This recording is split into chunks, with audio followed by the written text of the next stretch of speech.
Obrigado, Maís. Boa tarde, companheirada.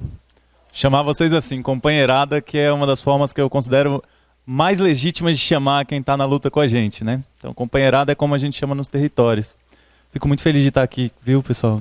Agradeço a presença de todo mundo também. Tive alegria de estar com sua mãe também, Capri, conhecer a Cacique Iracema também.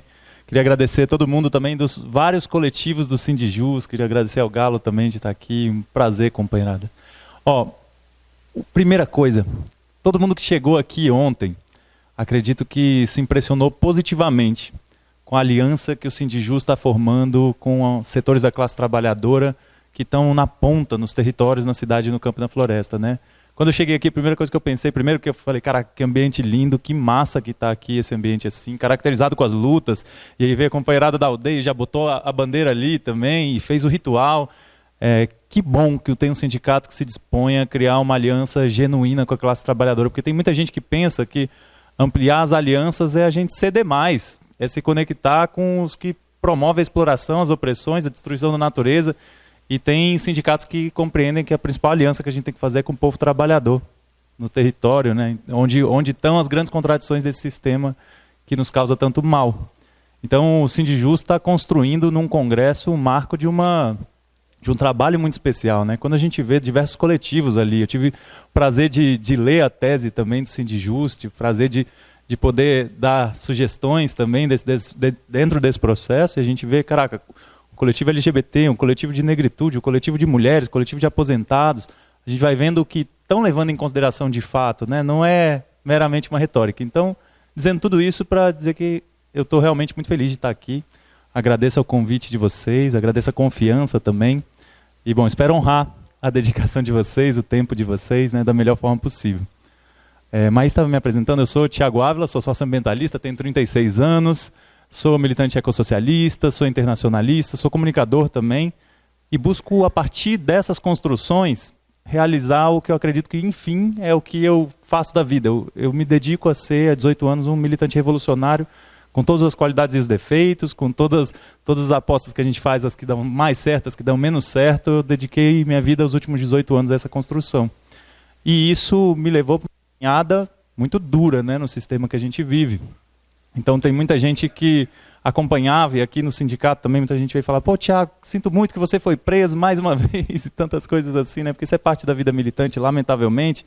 Agora, a gente tem uma construção de base muito bonita, assim. Quando a gente consegue conectar a construção da cidade, do campo e da floresta, a gente vai vendo o quanto tem potência a nossa classe trabalhadora. E a classe trabalhadora aqui do sul global, da periferia do sistema, é bem diferente do que se pensava há muito tempo atrás. Inclusive do que vinha de muitas das formulações da história das revoluções, que o sujeito histórico da revolução era operário, urbano, industrial, homem, branco, hétero, cis. A classe trabalhadora no Brasil ela é muito diferente disso, né? Embora, obviamente, também tenham essas pessoas, também seja contido por essas pessoas. E aí a gente precisa, então, ao tratar de bem viver, tratar do bem viver no sentido do que é a nossa classe. Porque aqui, e no Congresso Sindical, nós temos a classe trabalhadora presente. Nós não temos a classe dominante, a burguesia presente aqui para defender seus interesses. Aqui é um congresso da classe. E aí, portanto, a gente precisa pensar a partir do que é a nossa classe no nosso país. E a gente vive num país que há 523 anos foi invadido e que viveu um extermínio indígena e que viveu um processo de extermínio, genocídio, escravidão negra de pessoas sequestradas de África trazidas para cá e que ainda vive um processo, depois de sucessivas ditaduras, ainda vive um processo de 3 eixos fundamentais, de exploração, de opressões diversas, de gênero, de raça, de sexualidade, de nacionalidade. Isso é, de fato, estrutural na nossa sociedade. É muito importante se dizer isso, porque se pauta as relações de produção, o que é produzido, por quem é produzido, para quem é produzido e quem fica com as riquezas produzidas disso, de fato, está na estrutura da sociedade. Além disso, a gente vive uma sociedade que, além de explorar, oprimir, destrói a natureza de forma sistêmica. E aí, mais me passou essa tarefa de falar do campo, mas a gente precisa falar do campo nesse contexto, né, gente? Da soma de todas as crises. Ecológica, social, política, econômica, sanitária e tantas outras coisas. Quando a gente está falando da crise ecológica, a gente precisa colocar o campo no centro do debate mesmo. Porque vai para além dos bordões de que se o campo não planta, a cidade não janta. Mas toda vez que a gente pensa que vocês não vão me ver, inclusive, gente, até para as pessoas que a gente ainda não se conhece, vocês não vão ver nem de mim, nem de nenhuma pessoa ecossocialista falar, porque a humanidade levou o planeta para a destruição, porque a ação humana na Terra está levando o planeta ao colapso ambiental. Mas a ação humana de quem? Será que os 99% da população, será que a nossa classe trabalhadora é de fato a responsável pelo colapso ambiental? Pelo aquecimento global, emergência climática, pela acidificação dos mares, pela quebra do ciclo do nitrogênio e do fósforo, pela perda da água potável disponível em forma líquida, pela sexta onda de extinção em massa, pelo buraco da camada de ozônio. Será que é a responsabilidade da nossa classe trabalhadora? Quantas fábricas cada pessoa aqui tem? Quantas minas de carvão? Quantos poços de petróleo?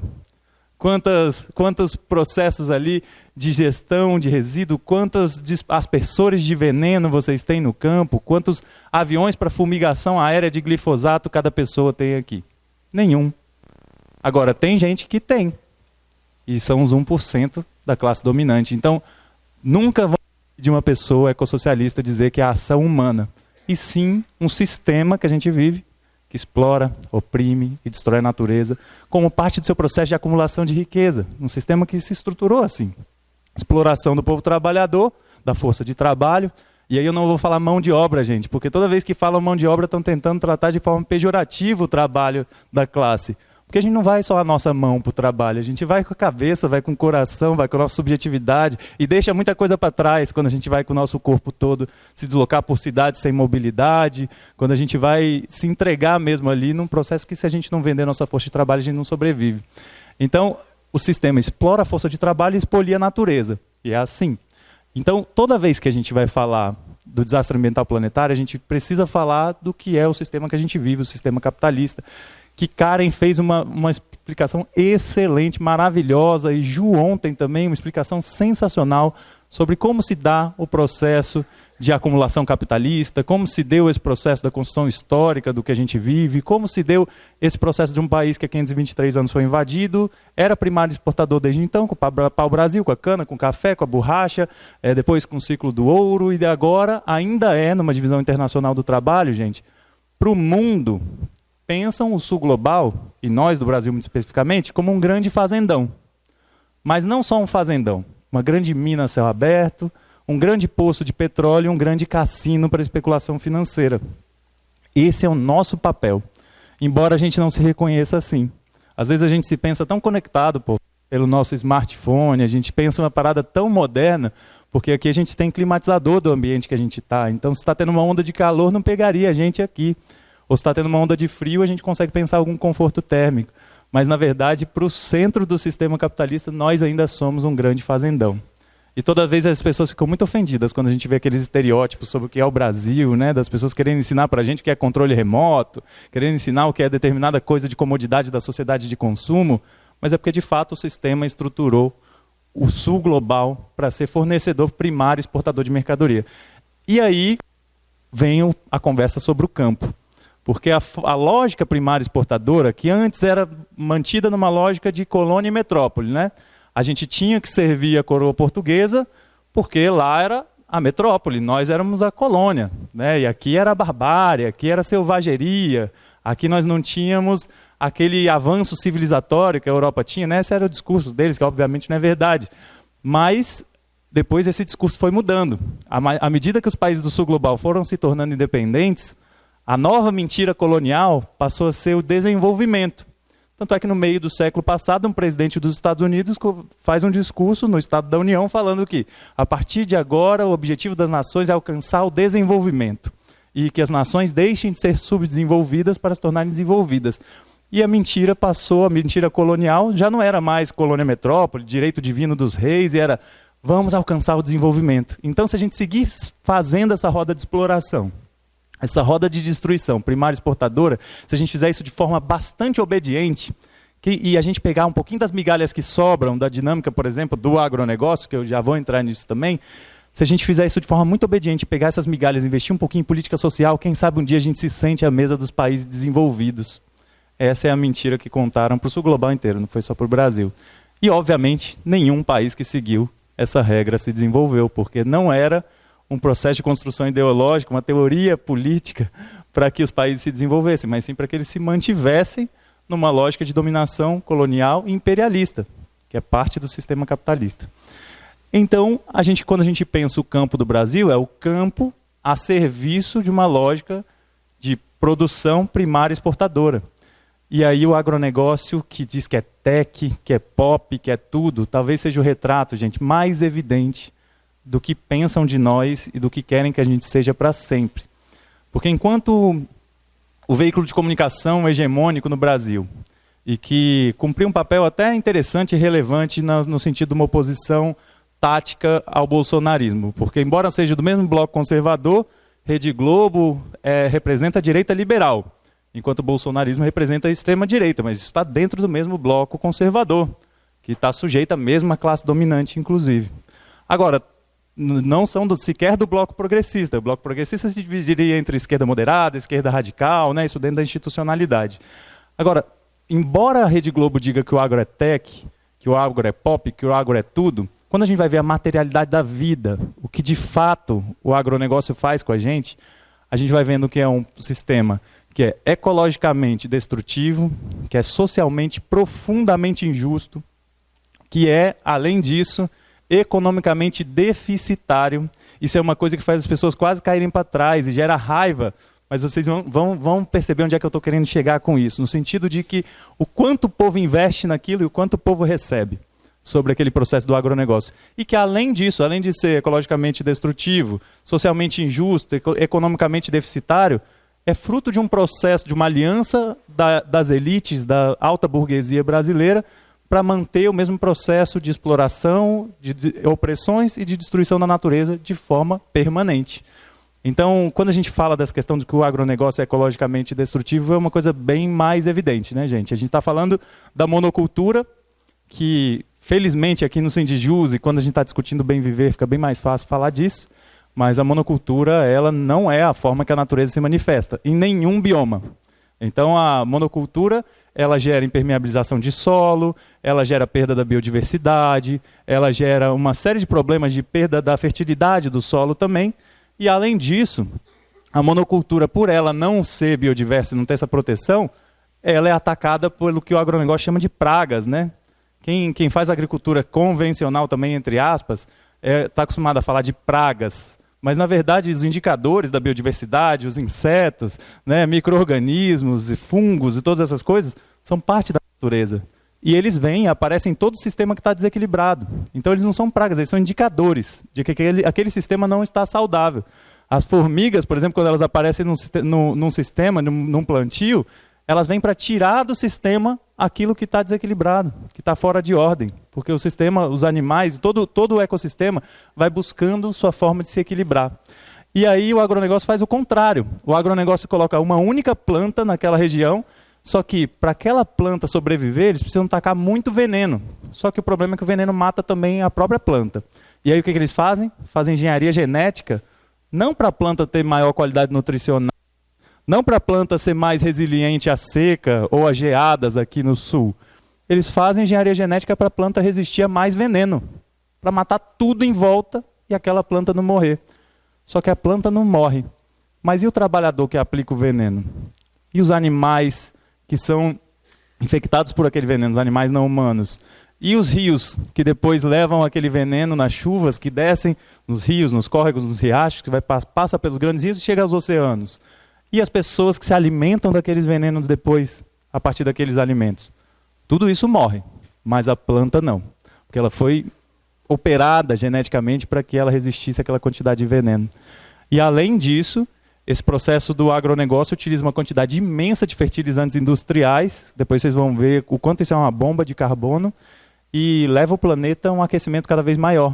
Quando a gente pensa, gente, a pizza, eu não gosto muito de falar nessa questão das porcentagens em si, porque isso dá um nó na nossa cabeça, e às vezes a pessoa fica pensando, está tudo perdido e tal. Não é exatamente assim, nós temos muita luta para fazer e temos conquistas importantes aqui nessa nossa missão histórica.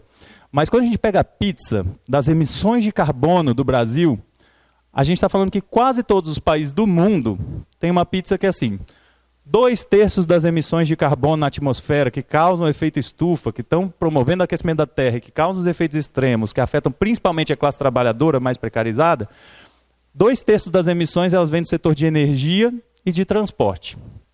Só que no caso do Brasil não é assim. No Brasil, 2/3 das emissões de carbono elas vêm do agronegócio e 1/3 do setor de energia e de transporte. Isso por quê? Porque no Brasil a gente tem um efeito que nós temos a maior floresta tropical do mundo. E nessa floresta tropical tem o maior rio do mundo, que é o Rio Amazonas. E embaixo desse rio está o maior sistema de aquíferos do mundo, que é o sistema de aquíferos da Grande Amazônia, 4 vezes maior do que o aquífero Guarani, que passa por aqui, que muita gente achava que era o maior do mundo. E a destruição, a derrubada e a queima dessa floresta, mas não só dessa floresta, da savana que está em volta, que é pré-amazônica, que é o Cerrado, e de todos os demais biomas, a derrubada e a queima da floresta representa 49% das emissões de carbono na atmosfera no Brasil. Que vem aquela lógica de passar a boiada, né? Como a gente viu aquele ministro Ecocida do Bolsonaro falar, eles passam um correntão, juntam 2 tratores gigantes ligados por uma corrente imensa e essa corrente vai derrubando a floresta inteira. Isso daí deposita 49% do carbono todos os anos que é colocado na atmosfera no Brasil. Porque cada planta, quando vai fazer a fotossíntese, ela captura carbono. Então, quando ela é derrubada, esse carbono volta para a atmosfera, principalmente quando ela é queimada. E aí ele funciona assim, passa o correntão, derruba a floresta, só que aquela matéria ainda está lá. O agronegócio não consegue usar aquela terra enquanto tem uma floresta deitada. Então eles esperam secar aquela floresta e depois tacam fogo. Por isso que não é queimada. A floresta é queimada como parte do modelo de negócio do agronegócio. E não existe isso de agronegócio bonzinho e agronegócio irresponsável. Porque o agronegócio que se diz bonzinho hoje, que está pensando mais na exportação, fez o que o agronegócio, que eles chamam de responsável, está fazendo agora, eles fizeram 20 anos atrás. Então, por que agora eles são responsáveis, né? Criticando os outros que estão fazendo exatamente o mesmo que eles fizeram. Enriqueceram muito assim. Então, quando derruba e queima a floresta, emite 49% do carbono. O restante, para completar 2/3, vem depois da pecuária de alta intensidade, porque a pecuária emite metano, que é 64 vezes mais danoso do que o CO2, que o dióxido de carbono, para causar o efeito estufa, e além disso está conectado a uma exploração animal, uma crueldade animal absurda. E depois disso, depois que passou a boiada, né, que derrubou e queimou a floresta, aí veio a boiada, compactou aquela matéria toda, aí o agronegócio tem aquela terra para fazer um monocultivo de soja ou do milho, que também está conectado à exploração animal, porque vai produzir ração animal. Quase nada do que é produzido na monocultura de soja do Brasil vai para a alimentação do povo trabalhador. Ele vai como exportação, como commodity, como o Karen falou mais cedo, vai para alimentar o gado da China, ou da África, ou da China, ou da Europa. E isso não vai para matar a fome das pessoas no sul global, na África, no sul da Ásia, na América Latina. Então, essa soma de derrubada e queima da floresta, de metano emitido pela pecuária de alta intensidade e do óxido nitroso dos fertilizantes industriais para fazer o plantio no monocultivo, emite 2/3 da emissão de carbono do Brasil, que é uma bomba de carbono, gente. Se a gente derrubar a Amazônia inteira, a gente tem 100 anos de emissão de carbono dos Estados Unidos.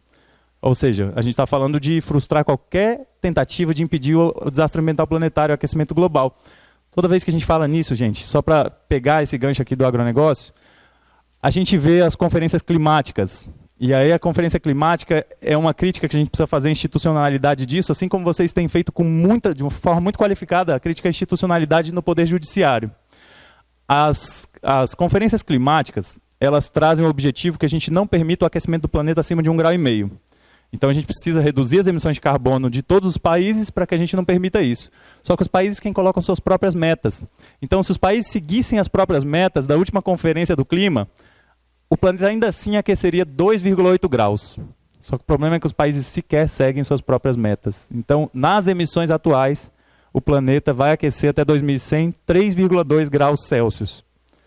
É muito, gente. Isso está falando da morte de todos os corais, está falando do degelo do Ártico a cada 10 anos no verão, a gente está falando de eventos extremos cada vez maiores e mais frequentes, e quem paga a conta disso, como tudo, todas as crises do sistema capitalista, a classe trabalhadora mais pobre, animais não humanos e todo o restante da natureza da qual a gente faz parte. E aí, exemplos disso quem fica sem água primeiro quando falta água aqui em Porto Alegre? Quem que perde a casa na enchente? Quem que sofre mais com onda de frio, porque não tem um teto? Quem que sofre mais na onda de calor também? Porque aqui também vocês têm ambos, né? Quem que precisa comer mais comida envenenada porque não tem renda para acessar alimento agroecológico sem veneno? Então, a crise climática, o desastre ambiental planetário, é uma causa do povo trabalhador. E não deve ser aquela lógica de um movimento ambiental super elitizado, que fica pensando em abraçar a árvore e abandona a classe trabalhadora e as lutas da classe. Ao contrário, isso é uma luta genuína da classe trabalhadora, porque o sistema se pauta em exploração, opressões e destruição da natureza. E não tem vitória de um sem resolver o outro. A gente não consegue construir uma sociedade nova, uma sociedade do bem viver, num planeta destruído, gente. Assim como nós não vamos conseguir acabar com o capitalismo sem acabar com o racismo, sem acabar com o machismo, sem acabar com a LGBTQIA+fobia, nós não vamos ter nada dessa realização de sociedade numa revolução num planeta destruído. Então isso é uma pauta, sem dúvida nenhuma, sindical, sem dúvida nenhuma da classe trabalhadora. Eu admiro muito. E eu sonho com um dia que vai chegar o congresso aqui do Sindijus, nós vamos ter mais uma bandeirinha ali do coletivo ambiental, com uma construção linda, gente, onde a gente semeie nos territórios, na cidade, do campo e na floresta. Semeie casas agroecológicas, casas do futuro que produzem o próprio alimento, cidades sensíveis à água, com bacias de evapotranspiração na quebrada, que esses são trabalhos que a gente faz. Que a gente consiga fazer sistemas agroflorestais para regenerar o bioma aqui em tantos lugares, derrotar o agronegócio. O agronegócio não é algo para a gente conciliar, para a gente dividir terra com ele, não. É algo para a gente derrotar, impedir. É um processo destrutivo, que além de ser ecologicamente destrutivo, ele é socialmente injusto, porque extermínio indígena, vem do genocídio do povo negro, vem da violência no campo, a expulsão do povo trabalhador do campo, e vem de uma concentração de terra absurda do momento em que no Brasil inteiro eram 15 capitanias para 13 pessoas que eram donas de todas as terras daqui. E ainda assim a terra hoje é profundamente concentrada, a ponto que mais da metade, segundo o último censo agropecuário, mais da metade das terras estão na mão de 0,1% dos donos das terras no Brasil. Enquanto todas as famílias camponesas com territórios até 10 mil metros quadrados, então 10 mil metros quadrados nada, até 100 mil metros quadrados, 10 hectares. Todas as famílias que têm terras de até 10 hectares, elas somadas têm 2% das terras rurais no Brasil. E é quem produz 70% do que a gente come. Então a gente está falando de uma profunda injustiça social e além de ser uma injustiça econômica, porque o agronegócio é profundamente subsidiado pelo governo. Então o Plano Safra, por exemplo, destina 400 bilhões, por exemplo, para o agronegócio, que é um absurdo, que é uma cifra absurda para destruir nosso planeta, destruir nosso campo, destruir nosso povo, envenenar todo mundo. Investem no agronegócio, apesar da injustiça, apesar da destruição ambiental. O agronegócio adquire a semente e o veneno de 4 grandes companhias transnacionais que não estão aqui, que a riqueza não fica aqui. Compra o maquinário de 5 grandes grupos econômicos transnacionais, todos Estados Unidos, Europa e Japão. Escoa essa produção a partir de um processo também dos silos, dos grandes transatlânticos marítimos, da grande logística de portuária também na Europa e na China. Essa distribuição não fica para o povo brasileiro nada disso. E para o povo fica o veneno, fica a exploração do trabalho, a superexploração do trabalho, fica com o setor que da lista suja do trabalho escravo, dos 25 pessoas que estão no topo da lista, 19 são do agronegócio.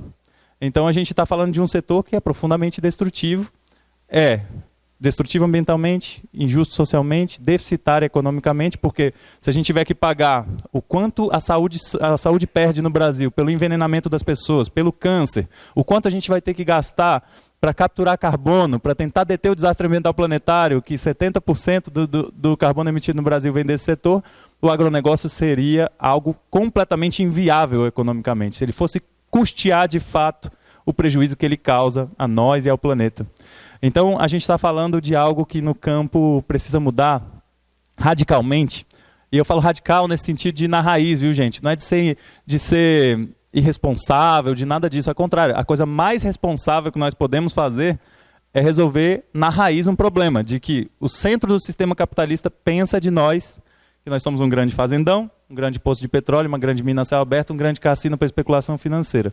E qualquer pessoa que busca ter dignidade, que busca ter acesso a uma sociedade onde as pessoas de fato se realizem, onde as pessoas colham fruto do seu trabalho, onde as pessoas consigam ser quem elas são, consigam se realizar na sua função nesse mundo, ela precisa romper com essa construção, que é uma construção colonizada mesmo. É uma lógica imperialista e colonizadora sobre o Brasil. Então, parece estranho, mas imaginem se tivesse alguém no ano de 1700 falando contra a cana e o pau-brasil. Essa pessoa estaria falando meio que sozinha, né? porque era a lógica da dinâmica econômica do Brasil. Imagine você, no meio do ciclo do ouro, estar lá em Minas Gerais falando que era um absurdo essa dinâmica de entregar o ouro de Minas Gerais, ou então de Veracruz, no México, ou a prata de Potosí, tudo isso que financiou a Revolução Industrial da Europa, né? As pessoas iam achar super estranho. Assim como tem gente que ainda acredita que é estranho a gente falar mal do agronegócio e tentar eliminar o agronegócio enquanto modelo dito produtivo no Brasil. Só que nós não temos outro futuro possível senão esse. Porque senão a gente não consegue efetivar a política de demarcação das terras indígenas, de reparação histórica para o povo indígena, para o povo negro, de uma lógica de construção do poder popular, onde o povo mande e o governo obedeça, e de uma lógica de deter um desastre ambiental planetário, que quem paga a conta é o povo trabalhador, os animais não humanos e o restante da natureza da qual a gente é parte, mas que as elites e a classe dominante daqui, do mundo todo, já têm seus planos. Eles pensam suas naves para Marte, para outros lugares, eles pensam mesmo no Brasil, os seus bolsões de sociedade perfeita, até com uma preservação, uma ideia de natureza ali. A gente vê isso nos condomínios elitizados aqui de Porto Alegre, né? Eles querem escapar, só que o futuro deles não tem futuro para nós.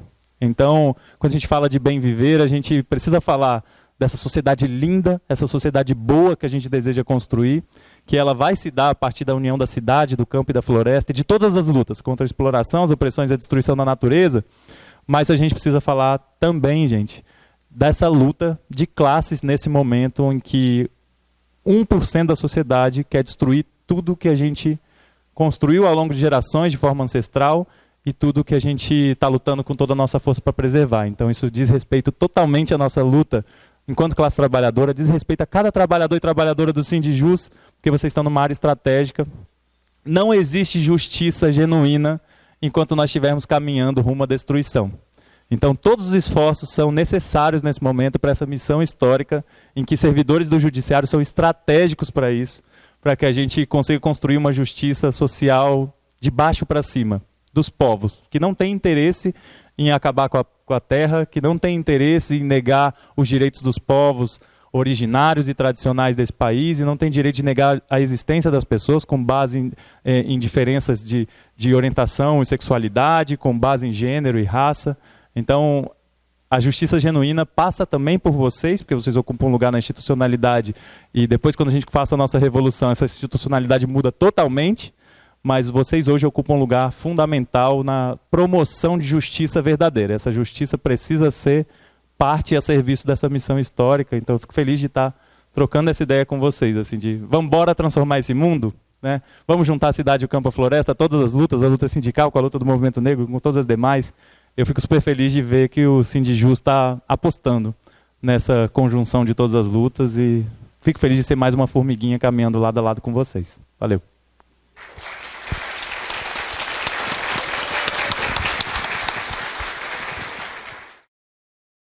Obrigado, Giovanni. Companheirada, fiquei super feliz de ter participado daqui com vocês. Uma alegria imensa estar com o Galo novamente, estar com o Capri também, estar com vocês, Maís, Giovanni também, toda a companheirada. Feliz também de Iracema ter conseguido participar aqui online. Que maravilha, né? O que a tecnologia permite, né? Toda vez que a gente pensa em tecnologia, no sentido do para onde que ela está direcionada, né?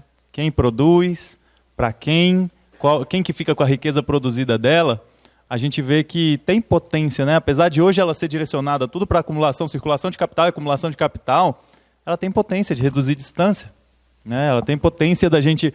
A Karen estava falando da quarta revolução industrial ali, a gente está falando de sistemas físicos, sistemas virtuais, sistemas biológicos, transformando a forma como a gente lida com o nosso cotidiano, mas...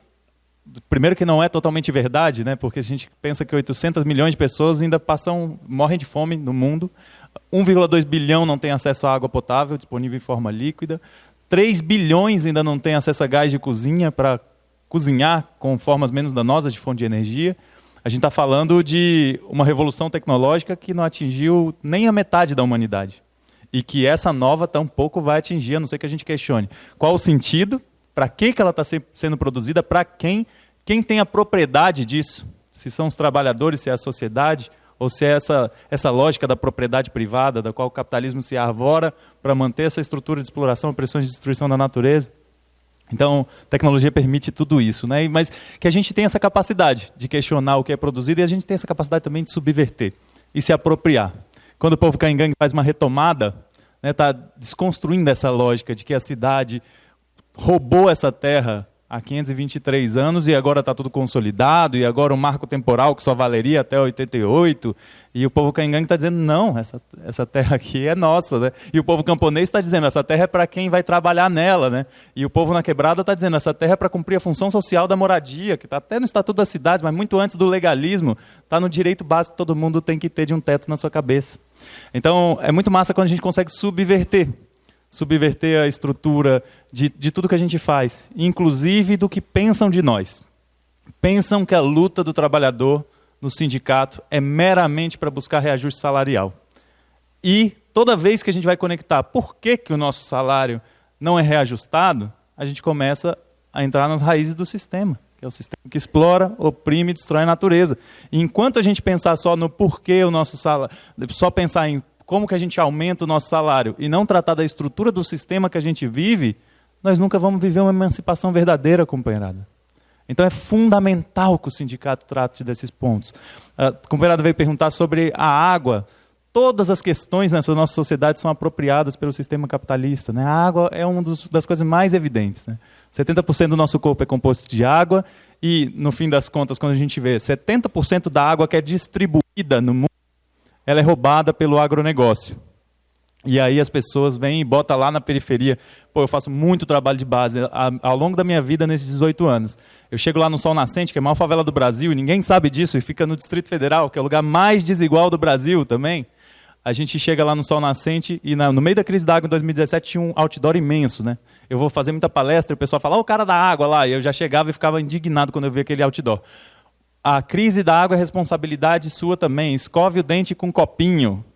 E eu, socioambientalista, e a imprensa me ligando para dar entrevista, para falar, para escovar o dente com um copinho. Eu falava, peraí, nós vamos falar do agronegócio roubando 70% da água, da indústria roubando 22%, só 8% da água distribuída vai para consumo urbano e numa desigualdade imensa entre bairros ricos e bairros pobres. Na periferia do DF, as pessoas consomem 1/3 da água que a ONU recomenda como limite saudável para as pessoas. Enquanto tem bairros como o Lago Norte, por exemplo, que gasta 8 vezes o recomendado pela ONU. Como é que eu vou falar que o problema é escovar o dente com copinho? Como é que eu vou falar que é o povo trabalhador que ainda não faz compostagem, sendo que, na verdade, a gente está falando de um processo, de um sistema e de uma produção econômica do agronegócio que realmente, de fato, destrói a natureza, né? E aí tem essa relação entre ação individual e ação coletiva. Eu não vou ouvir aqui falar para ninguém que nós temos que usar o banheiro seco e nunca mais apertar a descarga e gastar 6 litros de água potável a cada vez que você usa o banheiro. Mas nós vamos pensar a tecnologia de transição, né? Então é importante a gente pensar essas coisas, é importante a gente buscar.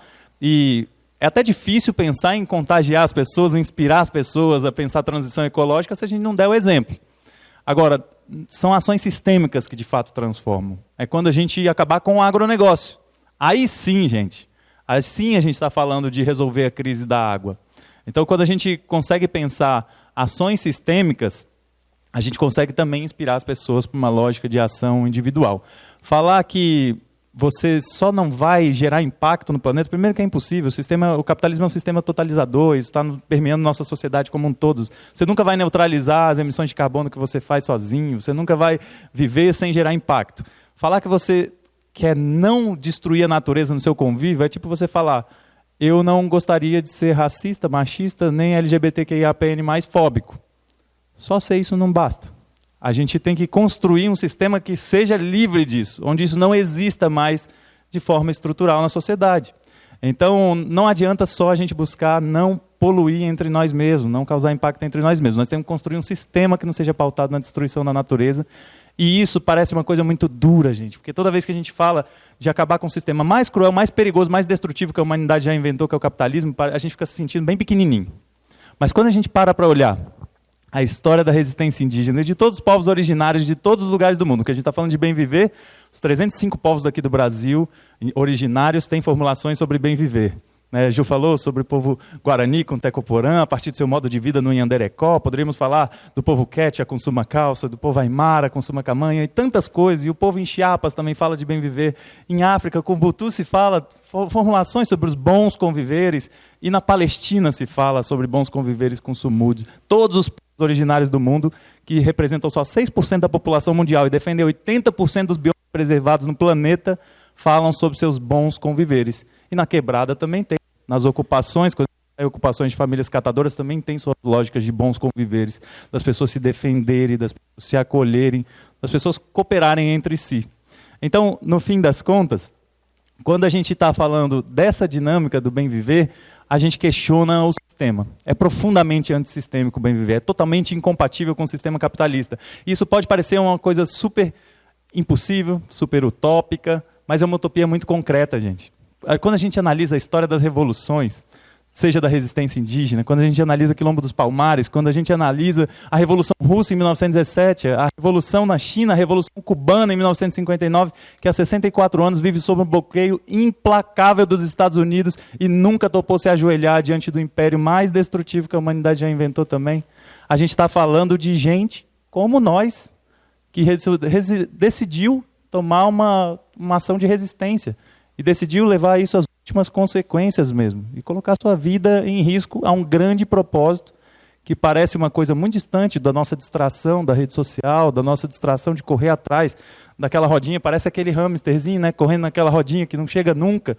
Parece muito distante a gente parar aquilo dali para tentar fazer uma revolução. Mas todos os povos que fizeram revoluções ao longo da história da humanidade fizeram exatamente isso. Decidiram se organizar, e é só coletivamente que a gente faz isso. Então, toda vez que eu falo de desastre ambiental planetário, sempre tenho que vir, até pedir desculpa quando passa do tempo um pouquinho, sempre tem que vir com essa parte seguinte, esse chamado para ação, companheirada. Porque, ao mesmo tempo que só quando a gente analisa um sistema que explora, que oprime, que destrói a natureza de forma sistêmica, a gente analisa isso deixa a gente lá para baixo, na prática cotidiana, territorializada, na cidade, no campo e na floresta, vem um otimismo extremo. Porque a gente consegue ali ter vitórias concretas mesmo. Mesmo no período da pandemia, mesmo com o Bolsonaro, o Emanuel falou das prisões e de tudo mais, aquelas prisões da ocupação, daquelas famílias da ocupação do CCBB, que eu fui só mais um aliado ali, a gente conseguiu pautar o despejo zero no Brasil inteiro. E o STF dali aprovou uma ADPI que proibiu o despejo, depois um PL na Câmara que proibiu o despejo. Ou seja, a força social é o que move a institucionalidade, é o que move o parlamento. É a partir das bases, a partir do cotidiano, que a gente consegue transformar as coisas. De fato, a gente consegue transformar as coisas. Gente. Toda vez que o povo pensa que não é mais possível fazer revolução, em 2006, quando eu comecei a militar, e aí você estava perguntando como que isso começou, em 2005 eu li pela primeira vez o Manifesto Comunista, não entendia muito bem aquilo ainda, mas me interessei. Início de 2006 eu falei, quero conhecer meus vizinhos latino-americanos, porque eu li as Veias Abertas da América Latina, também fiquei fascinado com aquilo, como que nunca tinha me ensinado nada daquilo na escola.